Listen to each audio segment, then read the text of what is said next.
Actually start. All right, well, I'd like to call this, the February meeting of the Regional Housing Committee to order. We will start by asking Eliza to do a roll call. Sure, from Chester, we have Pat Bands. I did not see Clinton or Cromwell. If I miss you, speak up. That would be great if you were here. Deep River, Daniel Smith. East Hampton, Juliet Hodge. Essex, Carrie Duquez and Thomas Pinkowish are here. Yep. Lyme, David Lam. Here. Middletown, Mark Kozakowski. Portland, Dan Beret. Westbrook, Eric Salmon. Did I miss any members? Is there one more member? Please be one more member that I missed. 6, 7, 8. Yeah, I think we're still at 8. So we'll see if someone else comes in. From guests, I saw 4 guests. I saw Michael Fogliano from Old Lyme, Ben Lovejoy from Connecticut Department of Housing, Julie Way from Congressman Courtney's office. Bill Neal from Westbrook. Hi, Bill. Hey. And I think that's it. If I missed you, please say hi. I am Eliza Lopresti. We also have Megan Juflis and Kevin Armstrong from RiverCog. Okay, thank you, Eliza. So we'll jump down then to update on state housing needs assessment and a comparison with ours. Pat Abbey is coming in from Clinton. Quorum has been yay. achieved. Yay! Nobody go anywhere. All right. So we're going to back up then. We have 5 sets of meeting minutes that are on the list for approval. Before I ask for a motion, is there anyone that, excuse me, has any comments on the minutes? Otherwise, I'm going to ask for a blanket motion.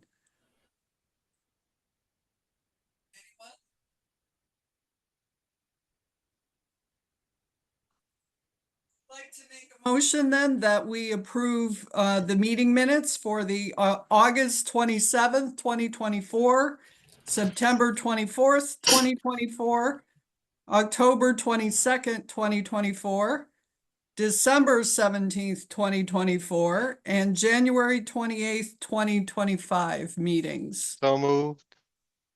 Okay. Okay, we have a second. Any discussion? All in favor? Aye. Aye. Any opposed? Abstain. Okay, motion carries. Thank you very much. All right, so now we're going to move on to the discussion about the state housing needs assessment.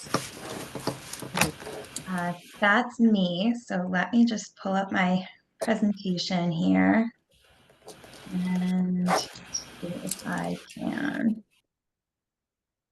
share my screen. All right.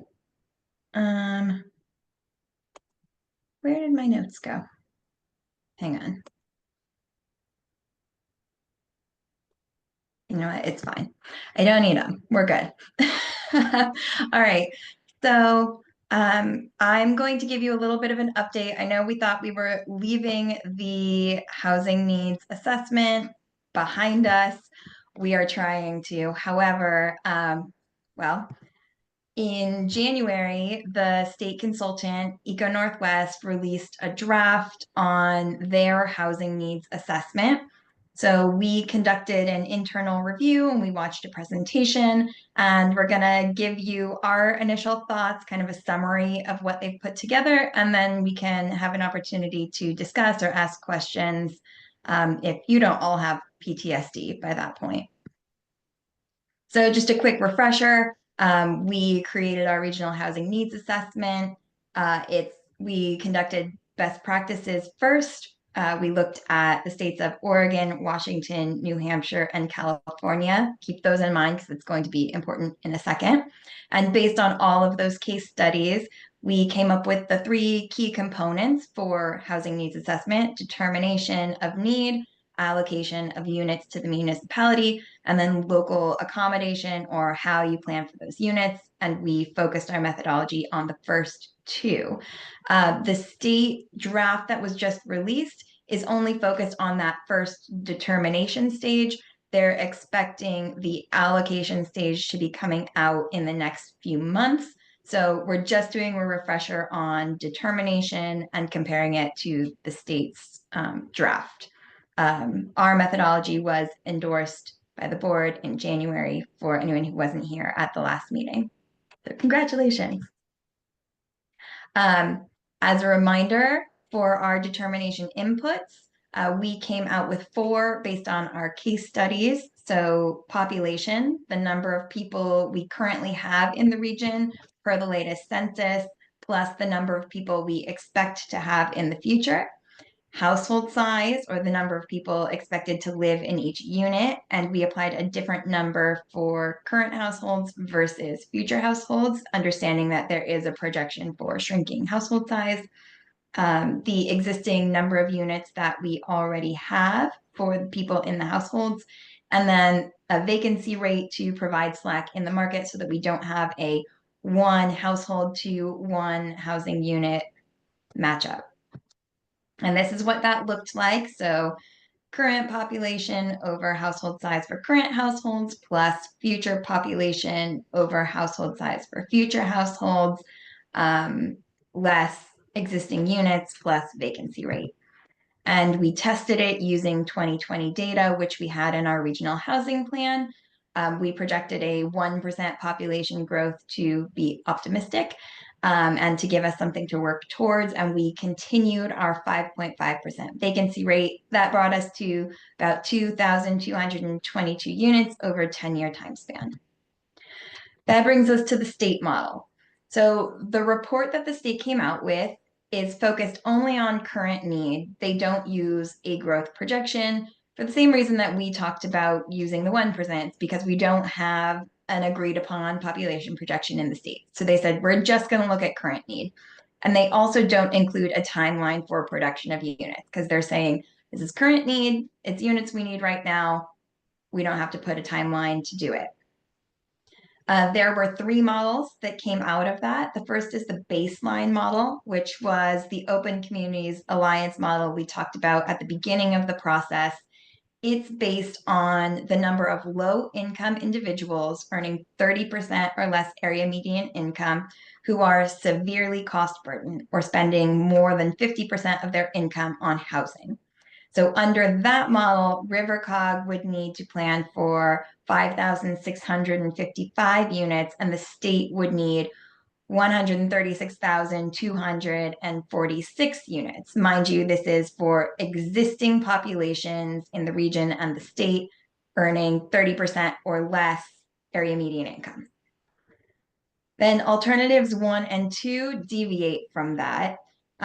They both use the same methodology, which I'll talk about on the next slide, but they're differentiated by the income levels that they focus on. So alternative 1 is based on households earning 80% or less area median income, and alternative 2 is all area median income, all households. So under alternative 1, RiverCog would need 6,000 units, and the state would need 110,700 units. Under alternative 2, RiverCog would need 21,700 units, and the state would need 358,887 units. And keeping in mind, again, this is for existing population only. So the alternative 1 and alternative 2 approach calculate need based on 3 inputs. The first input is underproduction, which is something that we talked about, and that came to a total of 36,000 units statewide. And they define underproduction as the number of housing units that are needed to bring supply into balance with current households. It's the undercount. So they calculate total households, which is population over household size, plus what they're calling missing households. And this is an interesting one that I want to come back to. And then to that, they add a 5% vacancy rate. Then from that, they subtract the existing housing units, and that gives them their underproduction. Then the second input for determining need is housing for the homeless. They use HUD data, that's 3,015 units statewide. And then the last input is what they call the equilibrium gap or the structural mismatch. And under alternative one, that is 72,000 units. Or under alternative two, that's 242,000 units statewide. So these three pieces, underproduction, housing for homeless, and equilibrium gap, are added together, and that's what they're calling need. The equilibrium gap is the biggest difference between the state's methodology and our methodology. They're also calling this a structural housing mismatch approach. And what it is it's kind of like the Open Communities Alliance. It's kind of like what CHAFA does. It looks at whether a household in a given income bracket is occupying a housing unit that's affordable at that income level. So for example, a household earning 100% AMI occupies a unit that's affordable to a person at 100% AMI. And the intent is to look at whether there is enough housing stock on the market for households in each income level. The calculation finds the gap between the households and the units, adds a 5% vacancy rate to that, adds it all together, and that's your equilibrium gap. Let's flash back to our case study in Oregon. Eco Northwest, the consultant for the state, is the same consultant that did the Oregon case study. And we looked at that when we were doing our case study analysis last year. We were specifically looking at the 2021 technical memo because it went through the process for determining all of the inputs, and that was really useful for us. So what they did in Oregon is very similar to what we did in our model. They did future households to determine need, which was projected population and household size. They're the ones that use the national average to get that vacancy rate, which was 1.14 housing units to households, which was kind of a 14% vacancy rate. When we saw that, we said, wow, that's really high. Let's not use that one. That's Oregon. So they calculated future households that way. They calculated underproduction in a similar way, looking at the current ratio of housing units to households, comparing that to the national average, finding out what the difference was, and that difference was the underproduction. So whatever it took to bring the current ratio up to the national average. And then they had housing for homeless, which they used the point in time count plus some additional state data that was collected. They did not use an equilibrium gap in Oregon. The report actually very specifically evaluated this approach, and it was rejected because the report said it would result in an overproduction of housing. And I have in pink this quote from the report that we pulled when we were going through our case studies. It says, the analysis is a useful way to understand how many households are cost burdened on the shortage of affordable units in the market, and it adds helpful information for local implementation efforts. However, it is not a satisfactory way to understand the number of units that are needed in an entire housing market. So instead, in Oregon, what they ended up doing was they used cost burdening to bin the needed units once they calculated them into income categories in the allocation phase, kind of like what we were using the CHAS data for, instead of using it to actually calculate how many units are needed. So that's a really huge difference.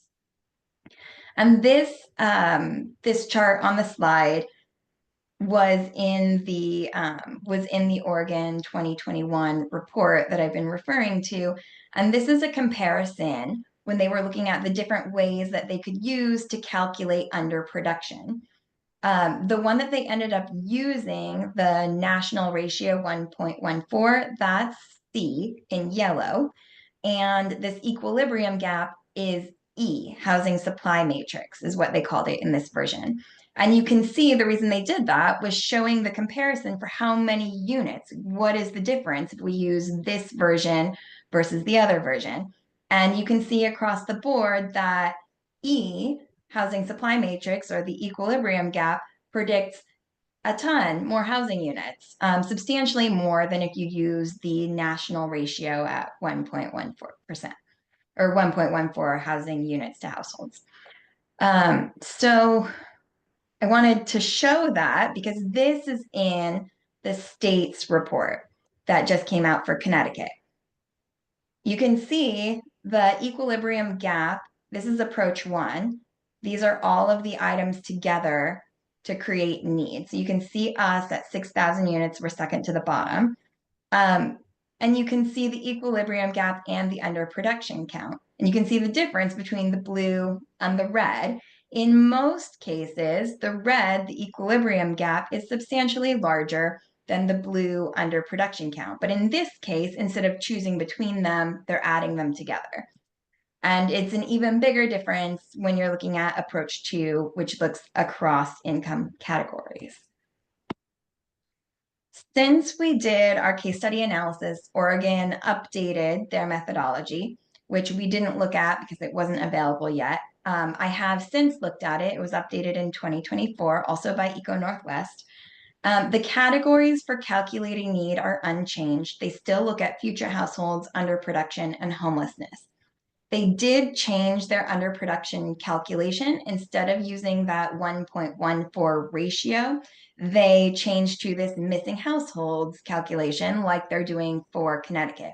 This, I think, is interesting and something we might want to consider in the future for calculating underproduction. It looks at the changes in headship rate for different age cohorts compared to a previous year, in this case 2000, when presumably things were better, the market was less tight and households were forming presumably the way they should. So this number instead is added to the current total of households, and the 5% vacancy rate is applied to create the healthy market conditions. Notably, even in the update, Oregon did not add a mismatch approach or an equilibrium gap to their calculation of need. So the outstanding questions for us are this: why is the mismatch approach an overcount of underproduction in Oregon, but it's not when it's added to an underproduction count for Connecticut? What is the difference there? How is the national average of housing units to households and or a healthy vacancy rate sufficient to establish a healthy housing market in Oregon, but it's not sufficient, according to the study, to establish a healthy housing market in Connecticut? Did any of the case studies that Eco Northwest looked at use this approach? From my understanding, based on their previously released reports, they didn't. So I'm not sure where that disconnect is. And then finally, how can we say that the state needs 300,000 plus units for people that are already living here? And why does it matter? Well, the choices that towns make in planning are going to look different if we need to plan for 15 units or 50 units or 150 units. So while we're not trying to model reality, we do need to have a realistic understanding of what the need is so that we can right-size our strategies. And importantly, we're trying not to focus on the final number of units. What we are trying to look at is whether the inputs make sense. If the number was 6,000 units, the number would be 6,000 units. But the way that you get to that 6,000 units matters because it's going to be applied in the future for all sorts of different scenarios. And that number may or may not be reasonable, depending on what the other data inputs are. So we need to really focus not on that final number, and instead look at whether the inputs are making sense in determining the number. So what's next for us? We want to continue to engage with the state on the housing needs assessment. We're going to ask these questions that have come up and present our concerns. We expect this to be a multi-year process. So again, staying informed, asking questions. Meanwhile, we are going to continue to move forward with our methodology for planning purposes. We're going to be using it in updating the 830J plans, which are mostly due in 2027, and also updating our regional housing plan in tandem in 2027. And that's all. Hopefully, I know that was a lot of information. Hopefully that was relatively straightforward. Michael? Hi, Megan. Thanks. That was a enlightening analysis you did. This is peripherally but closely related. I've become aware of HB 6944, where it's in committee in the Housing Committee right now to actually implement the fair share numbers, and that's the least of it. Implementing it is also provides another litigation path and redundant stuff. I read Sam's response to it, which I thought was very well put. So I guess my question to you is you might have answered at the end. Do you think it's going to be 2 years before these settle? Because in listening to some of the testimony on Tuesday to the Housing Committee, there was a statement that they expect the initial numbers to be published in April. They do expect the initial numbers to be published in April. However, at least at our last group discussion with the other COGs and the consultants, they were saying that in their work in Oregon, it was like a 5-year process and they just got it adopted. So they wouldn't expect anything to be officially through an adoption process this year or well, certainly not this year. But by next year, they wouldn't expect to have something adopted. That doesn't necessarily mean that Connecticut wouldn't do that. And I saw that bill as well. It's troubling. I'm looking at the draft numbers right now from Open Communities, which is doing the study. And like the draft says Lyme's fair share is 231 units. That's been out for a while, but I've already had my ZEO do an analysis. That's more than 40 years of building in Lyme. Yeah, so the Open Communities Alliance study was the basis or the Open Communities Alliance bill was the basis for this study. The consultant Eco Northwest was hired to replicate grab a snack. the Open sorry. Communities Alliance. No worries. Snacks are good. To replicate the Open Communities Alliance study, and then they were given a little bit of flexibility to also explore other alternatives, which were the alternative 1 and 2 approach. Yeah, but the Open Communities study dovetails or doesn't dovetail, matches your RiverCog numbers of 5,000 whatever. I mean, it's got that number in right down to the house.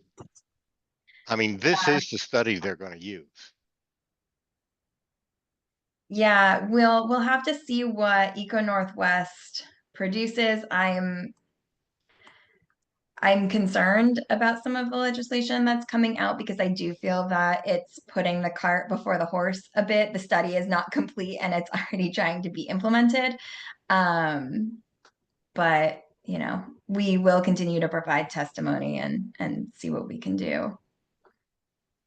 I don't know about the other towns, but again, this is 40 years of construction in Lyme that we're supposed to, over a very not 40 years replicate.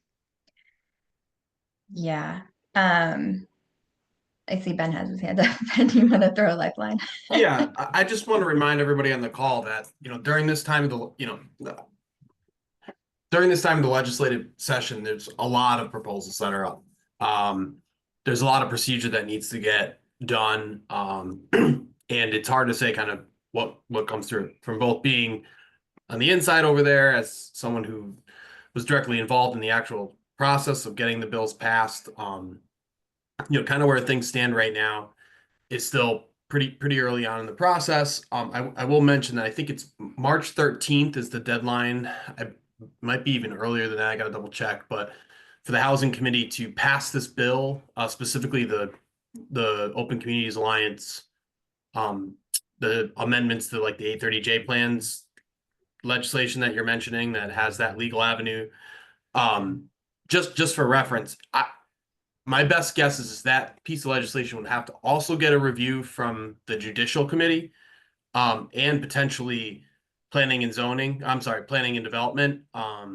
So, the procedure for that bill to move forward would include it having to get voted at a committee, referred from the House floor to judiciary, from judiciary back to the House floor, from the House floor back to planning and development and back up, unless they kind of do it around the circle is my best guess. But keep an eye on the dates and see when things kind of come out. And I know there's a lot of numbers out there. And again, there's a lot of talk about where things are going. I can't speak to exactly what will happen, but I think really a lot of these studies that are coming out are to try to help dictate or at least inform policymaking as far as what the state can offer. And so, you know, if you look at the legislation, you'll see where the Department of Housing's support is, but, you know, there's a lot out there, and I just want to preface that it can be a little scary, but, you know, this is the time of the year when they hit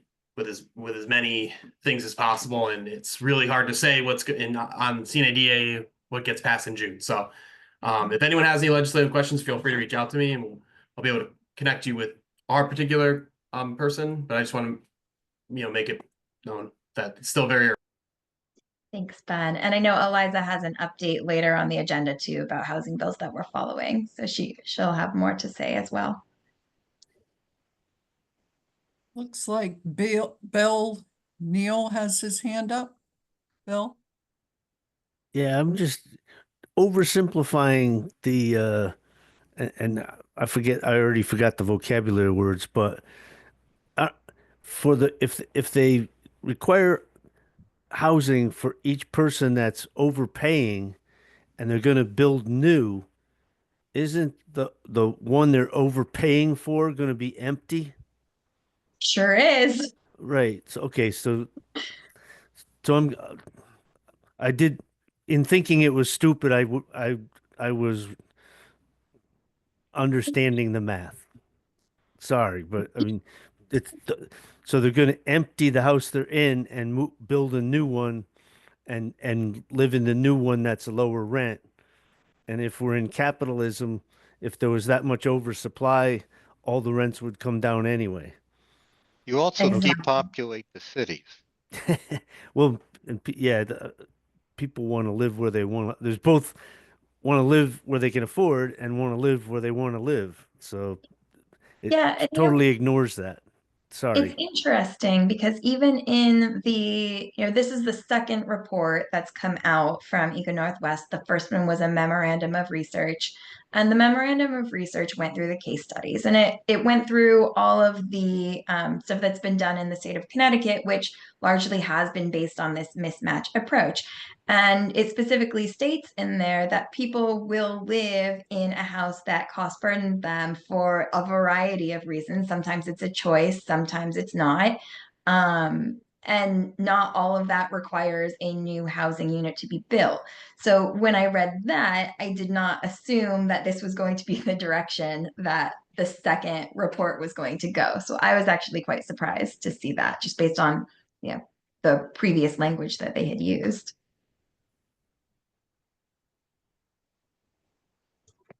Megan, I will mention that one of the interesting things that I found on the presentation was the concept of sorting, and that 300,000 number that was thrown around. It takes into account this concept that there are a lot of people that are putting pressure on the existing market that, if presented with market rate, higher end actually market rate units, that those individuals would sort of move into that space and it would alleviate a lot of the pressure.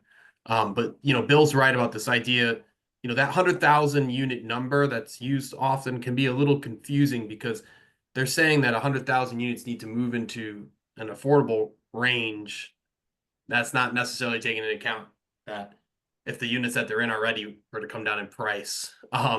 So it is a little bit misleading, but that 300,000 high side, you know, just to put into context, the state of Connecticut develops, I think, somewhere around 10,000 units a year on a good year. And the highest I think we've seen since the 80s was something like 12,000 units. So to achieve that 300,000 number, I think Representative Rojas put it well and said that's like boiling the ocean.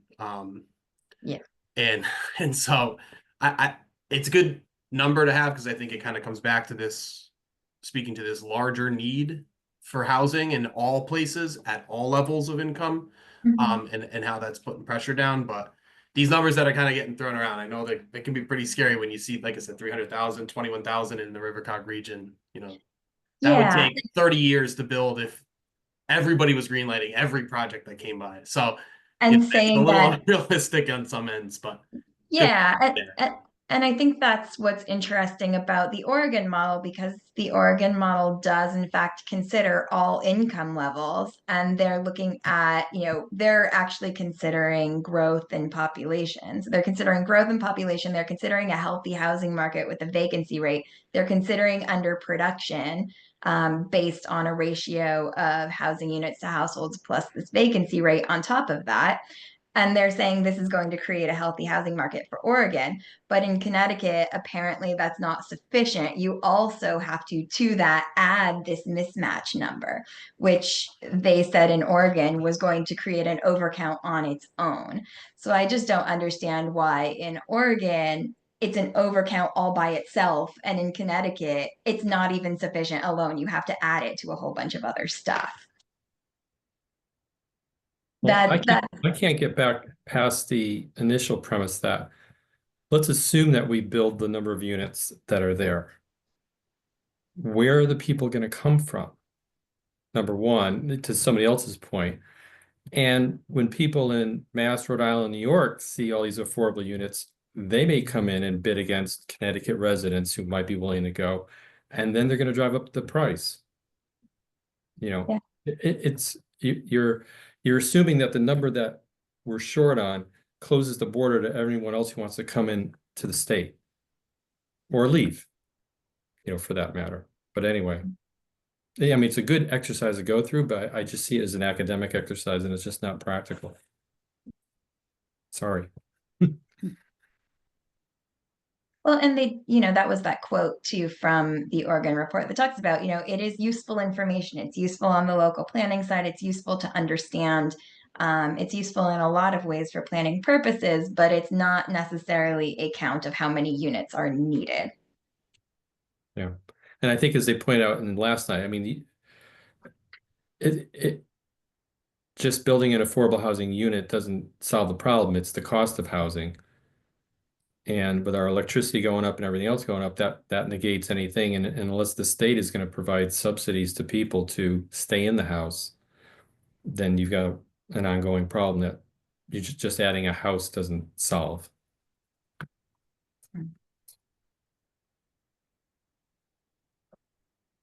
Additional comments or questions about the state plan? I have a question. What other COGs did their own regional housing needs assessment? None. None. We're the only ones. So I should backtrack.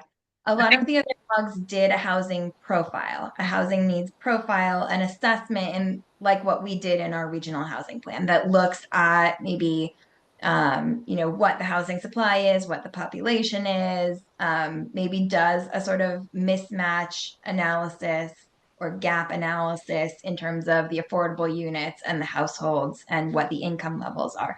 But as far as actually coming up with this type of formula like we did, none. Because I thought the Southeastern Connecticut Council of Governments, I thought they did something. They did, but it's the same kind of thing where they did a profile. They did the analysis profile with, Beth Sibilia. Geo. Thank you.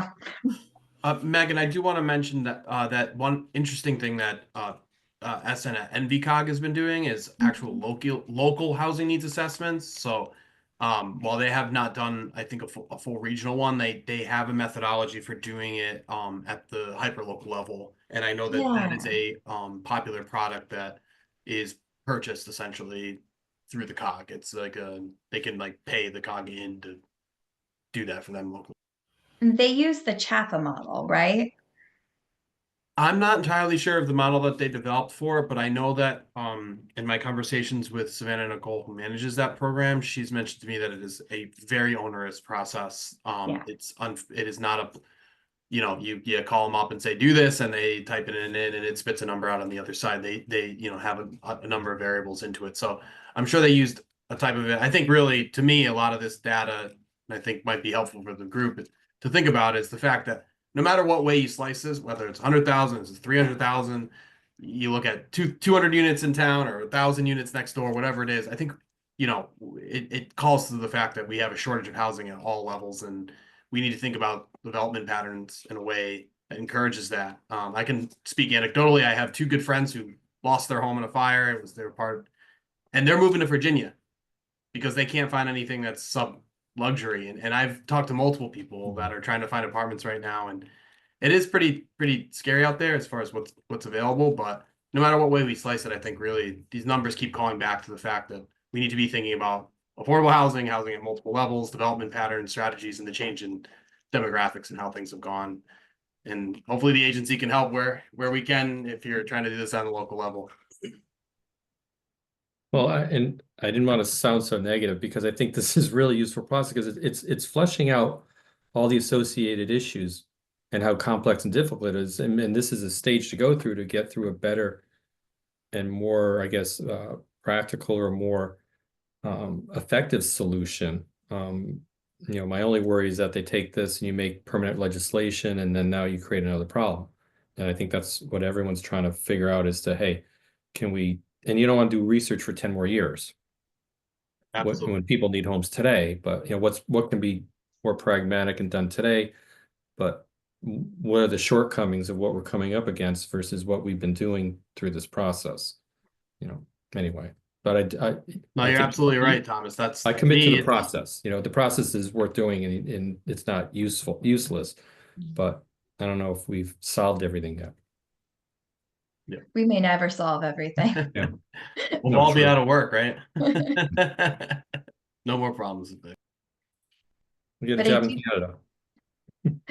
But I do think it's great that we have gone through this exercise of looking at what a bunch of other states have done. We have a better understanding and grasp of the terminology than I think most of the state does in having these conversations. So I think we are very well positioned to contribute here.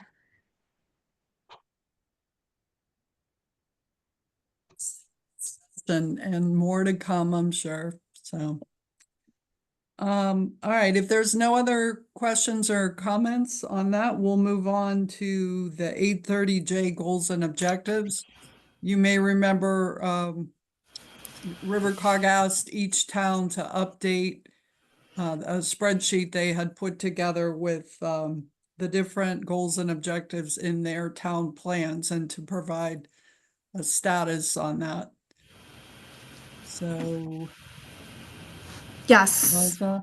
I'm going to talk about that. So thank you to everybody that has sent a response to that already. I have not performed any sort of analysis on this because I just received one more, so that I only have 8 responses. So I'm waiting for a few more, and I'm going to just let you know who I'm waiting for. So sorry if I call you out, but right now I'm looking for responses from Cromwell, Deep River, Durham, East Haddam, East Hampton, Lyme, Old Lyme, Portland, and Westbrook. And I have talked to a couple of you in that list recently. So I know there may be 1 or 2 that I'm not going to receive, which is fine. But I just want to compile a list of what some of the common goals were, where everybody is with those goals, and if those are things that we can look at moving forward when we do start working on the updates of everyone's plans.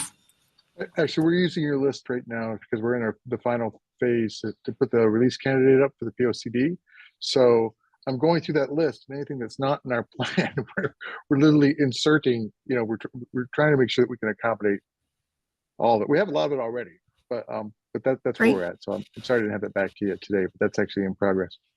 That's okay. If everyone could maybe get that to me within the next week or 2, that would be best, and then I can provide something for the March meeting. I should say it ended up being a very valuable tool because we kind of thought we were set with that. We thought we had everything in it, and then we got that list. It's like, oh, but there's a few things. So it ended up being very valuable. Eliza, Yes. it's Juliet. So unfortunately, I don't have any history with the town, so I couldn't go. I mean, I didn't have any idea when I looked through it. So I've asked the commission to get back to me, and nobody has. I've been trying to meet with like 2 commissioners one-on-one to see if they could just run through it, but they've canceled twice, so I'm at a little bit of a loss because I can't. Yeah, that's okay. I get No. it. You're not alone No, in that Okay. situation. So I am trying. I don't know. You and I can talk offline. Okay. No worries. It's not a big deal. Okay. All right. The next topic on our agenda is public engagement planning. I think there's some good news on that front. There is some good news on that front. We have soft approval. Ben, I'm not speaking out of turn. So for our technical assistance grant through DOH, we talked at the last meeting and we heard from you all that public engagement was something that you could really use support on. A number of our municipalities have also requested TA funding through DOH and also looked for public engagement assistance. So hopefully we can support all of that. What we have proposed is a series of training modules, both for commissioners and also education for the general public, that we are hoping to provide on a website in a variety of formats. So, short video modules for quick information for the public, also commissioner training on housing that can be viewed online, can be downloaded and provided by town staff, or that on request we can go and assist you with. We can also provide assistance to you on a project specific basis if you need us. So we are hopefully going to be very busy putting all of that together soon, but we have really high hopes for creating a model for the state for housing education on this. And I just want to say, I want to commend this group, the formation of this group, and for sort of directing things this way. As Megan mentioned, I'm working closely with 2 communities, hopefully 3 soon, in the River Cog region. And essentially what occurred was 2 of these communities asked for public participation support. And my opinion of it is that that is not a highly effective use of funds if we're going to be saying the same things in one town as we are in another. And so what I did was kind of kick it back over to the towns to have that conversation with the COG, because I believe that the COG would run a program in a much more efficient manner to disseminate this information. Megan and Eliza put together a proposal based on your feedback from the surveys. That survey response, the involvement and creation of this community, of this committee in region, all provided me significant, essentially evidence to say to my commissioner, look at what this region's doing, look at where they could go, and here's a concept. And she was very supportive of the idea of creating something at the regional level. So I know a lot of times people, they volunteer for these sorts of things. It's hard to sort of point to where it goes or to what it ultimately does and dictates, but I can guarantee the formation of this committee and the work that you've done over the last year, including the stuff that River Cog's done, allowed for me to make an argument to the commission to support this project. And I'm hoping that it serves as a model for the other COGs to say, hey, look, this is what we can kind of do. So like I said, just want to commend the committee. I think you all do amazing work. And if it wasn't for your work, your involvement, this project wouldn't happen. So thank you to all of you for your continued commitment to try to change the world in your little region. Yeah, so I appreciate it. I like changing the world. We'll go with that. Thank you, Ben. How far, in the proposal, do you know yet what the topics are, or you're not that far along yet? We have some general topics, but our next step is going to be really fleshing them out. We're thinking in broad terms about even going back to visioning and planning for where do you want housing? How does this work with your plan of conservation and development? How does that fit in with your zoning? And how do all of these pieces fit together? How do you get the public buy-in? What are different tools that you can use to assess whether and how housing can be built in different places?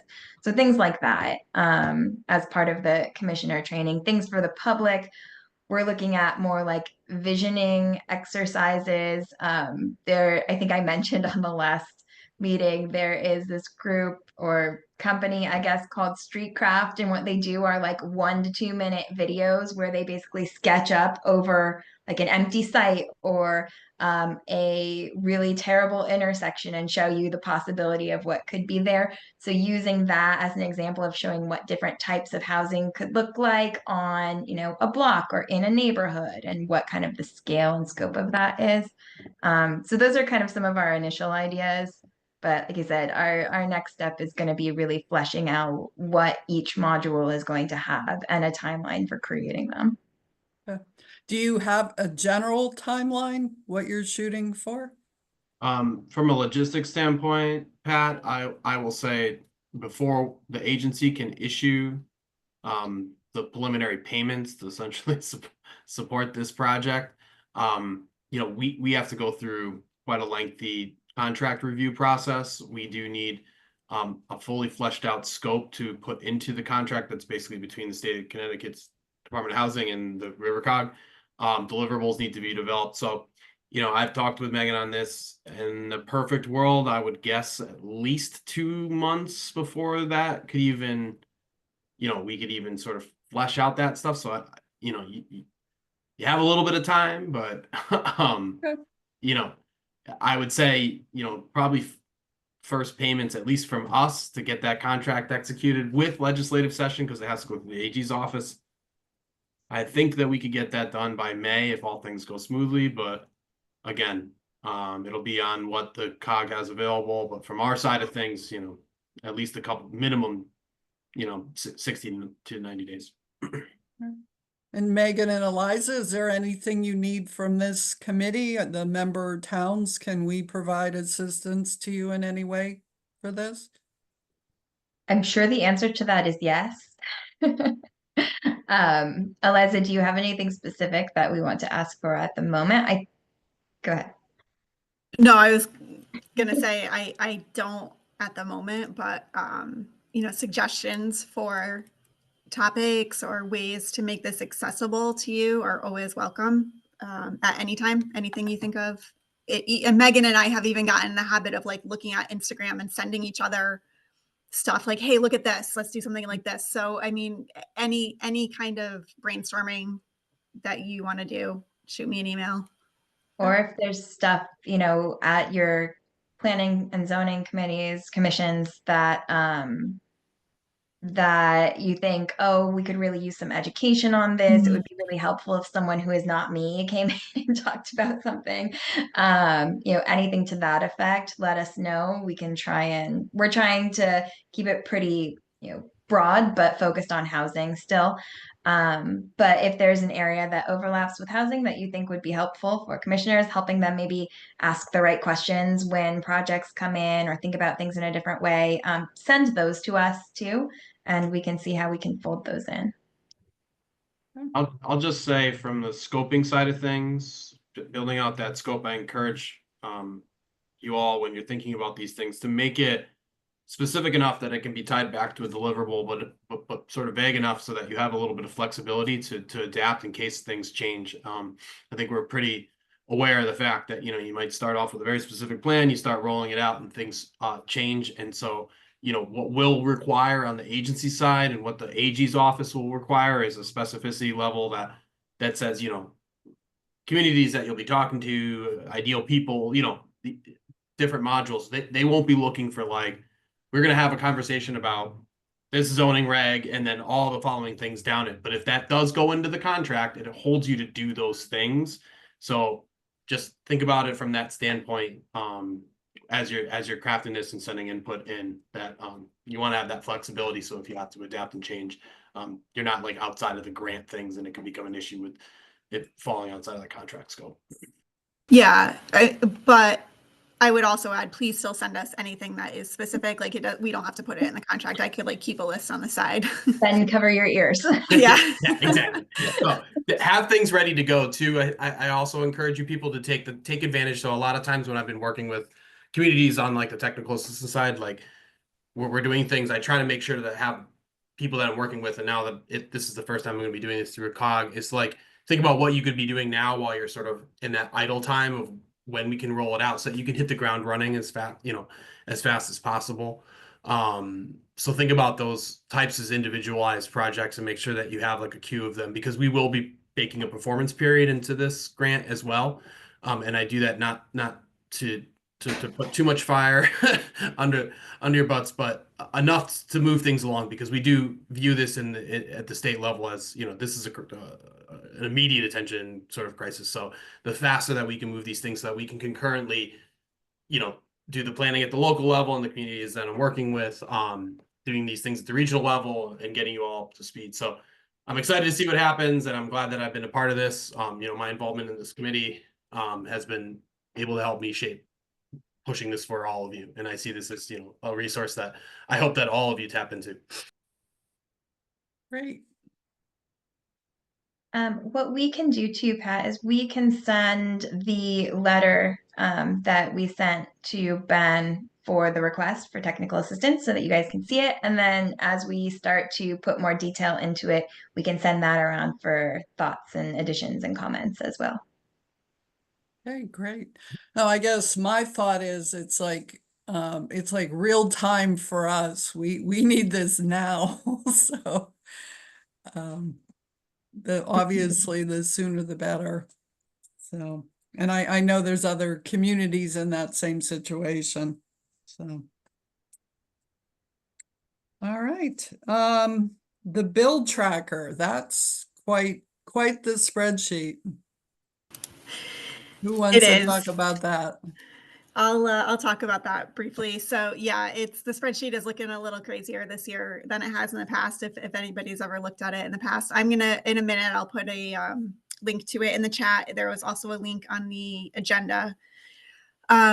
Because there are so many bills being thrown around, we ended up taking the bills that have either already appeared for public hearing or are about to be in public hearing and moved them to the top of the spreadsheet. So those are all like in that first section rather than in the topical sections. So you'll see like the first few are all, or first many are all the public hearing bills. And then there's a housing section, an environmental and agriculture section, a general section we're calling municipal and planning, which could be anything that really affects municipalities that doesn't fall into those other categories, and an economic development section. It's not attractive because I made it at the last minute, but there's a little list that I'm putting in the chat right now, which is, I just pulled out like maybe 10 housing bills that are coming up for public hearing on Thursday and Friday. I think I called it Wednesday and Thursday in the document now that I'm looking at the calendar. Sorry about that, but they're coming up on the 27th and the 28th. Plus a few that have already come up for public hearing that I'm going to just summarize for you. So the reason I pulled those out is in case anybody here wants to make testimony. These are what is available to speak on now. And if anybody here doesn't know how to do that, I'd be happy to talk to you after the meeting and just give you a quick tutorial about how to submit testimony. It's super easy. I feel like everyone here probably already does know, but if not, don't feel awkward asking. I didn't know before I worked here. So what I'm going to do is just give you a quick rundown of the things that are on the document that I just put into the chat of bills that are coming up for public hearing regarding housing. And this is not exhaustive. This is just a few that we've picked out that I thought might be interesting to you. There's bills about towns being eligible for more a larger percentage of reimbursement if they're going to do a school project, if they're meeting certain affordable housing thresholds. There's a couple of bills about including ADUs and or workforce housing into the count of the affordable housing appeals procedure threshold. So like the 830G threshold colloquially. I had a hard time finding a real answer as to what workforce housing really meant within that bill. Then there was a bill about each town having to have a fair rent commission. You could join with other towns. So that one's coming up. A few establishing funds in our grant programs for affordable housing creation with stipulations, of course. There's one bill that we didn't really know how to interpret at this point, but it's about towns being able to establish priority housing development zones. And the part that we weren't sure on was like, what does that really get you? It wasn't very clear in the bill. So I think Sam's going to be writing some testimony on that. In all of the testimony that RiverCog has submitted will be linked within this spreadsheet that I'll give you the link for in a second. One that I really liked was funds to help municipalities develop pre-approved building plans. So you could like say to a developer, here, these are the things you can build here in these spots. I thought that one was interesting. There's one that says that no towns can put bans on multifamily housing. There's one that is giving, it's a homesteading tax exemption. So it's giving like a $50,000 tax exemption to single family home owners, which was interesting. And then one about parking minimums, saying that you can't have off-street parking minimums. So let me just grab the link for this other thing and stick it in here. So those are the ones that are coming up this week. There will be more to come. Does anyone have any questions on any of the bills that I can maybe answer, or maybe Ben can help me answer if I don't know the answer? I can speak to the priority housing real quick while it might kick up questions. So the incentive for adopting the priority housing zone would provide for a municipality, it would lower the threshold for a moratorium.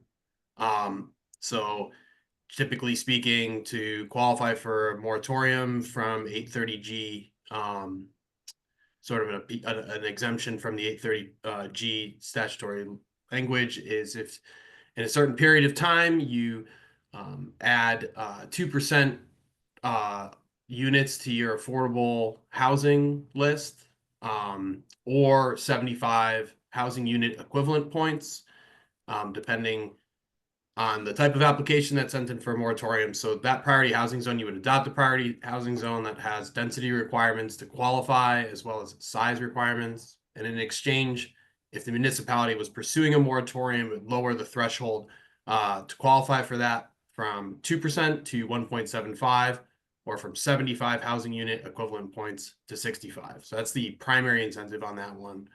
And then for workforce housing, generally speaking, depending on your definition, it's hard to say, but when the agency talks about workforce housing, we're usually talking about housing between 80 and 120% AMI.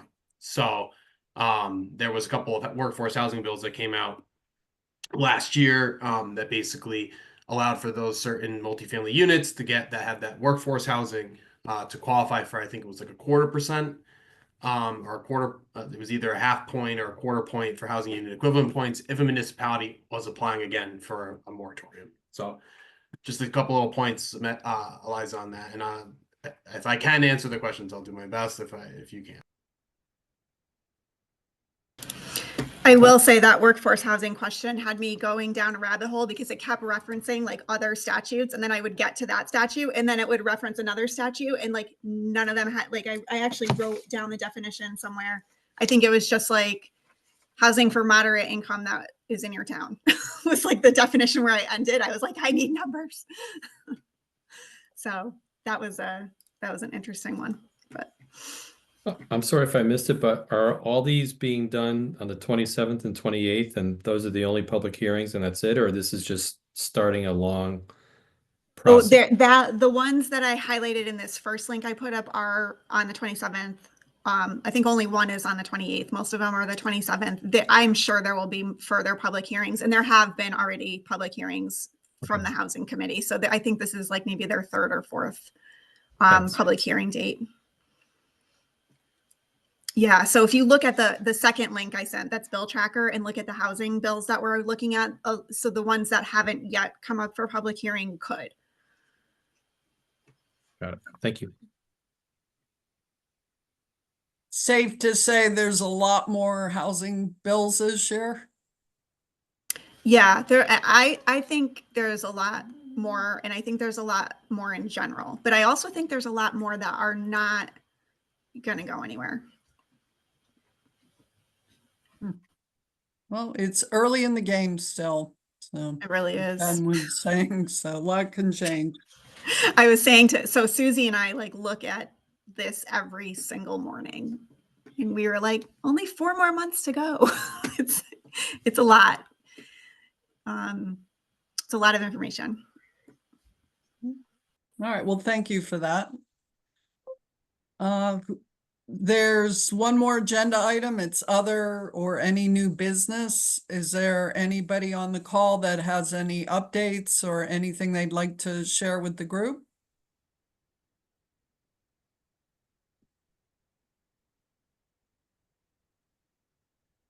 I'll just mention this And- because I've heard it come up in a few times.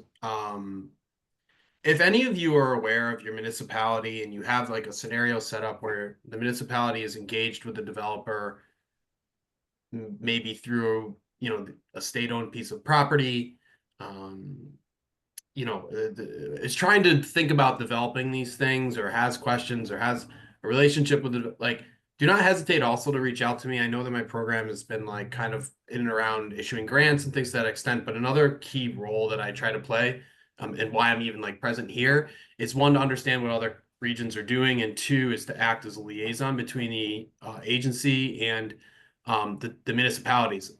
Something that's come up a few times is that some towns, they don't know what they can do to support, you know, what could be a private development. And in many ways, we have, you know, small city CDBG funding for infrastructure updates. We have SIF grants that we can help direct people towards. Like, if you are involved in the municipality at a level that in any type of delay, you have, you know, a development or something that was approved, but it's delayed, you don't know why, like there's grant funding, there's the pre-development funding, like we have a lot kind of going on. And so don't hesitate to reach out to me directly. If I can't either answer your question or coordinate a meeting, I'll try to put you in touch, you know, with the right people. But we do a lot of things at the Department of Housing, and I think people are kind of unaware of what we do. And I'm just trying to kind of get that information out, so that you all know that, you know, the agency can play a supportive role for local development, even when it's a scenario where it's, you know, either private, for-profit development. We can direct them to our various low-cost the loan programs that we have for them. If it's pre-development site engineering dollars, if it's nonprofit coordination, you know, please reach out to me on that. Hey, thank you, Ben. Anybody else? Yeah, this bill, I had done a side chat with Ben, asking about, if my understanding, and Eric may know more than me, but the developer for the Westbrook outlets has been in the process of starting to begin to talk about what approval they need to do with DEEP for waste treatment for over a year, and highly frustrated. And I think at one point somebody from DEP might have said, what if you canceled your submission and resubmitted so we wouldn't be overdue on our timeline? And that's, so we're talking about all these numbers, and they're talking about 600 units. So, you know, Ben, maybe if you could just send me your email and I will get the right people at least talking to you. Yeah, I mean, if it's wastewater treatment stuff, you know, there's pretty clear delineation in between what I'm aware of who does site approval for that. It's either DPH. If you're talking 600 units, that's definitely going to be a deep thing. And from what I'm aware of, if that's the process they're going through, it's quite onerous. There's a very significant environmental review that needs to happen for something if it's a shared septic at that scale. But I know it's not impossible because I've done some research in and around that. So yeah, I will put my email in the chat, Bill. Feel free to reach out.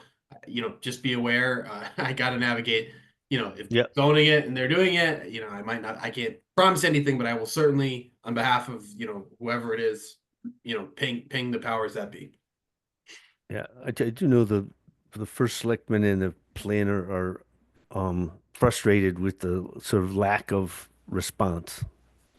Yeah, feel free, like I said, if it's housing related and they're looking to develop housing and they're, the program that I manage, I have about 5 towns that I work with that I'm primarily just like an administrative liaison for them. Yeah, yeah. Grab Even, I people mean, here and there. And so, yeah, feel free to reach out, Bill. I'll stick that in there. I might be able to.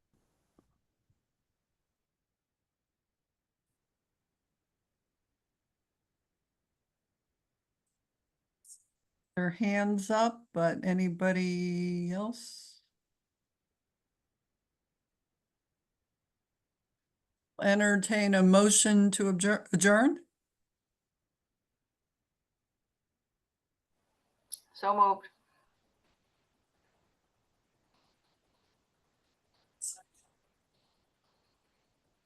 All in favor? Aye.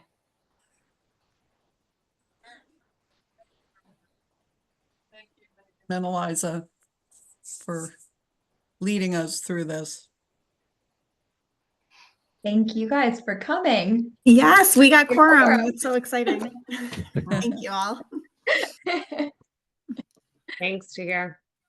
Bye. Eliza and Megan, can you stick on for like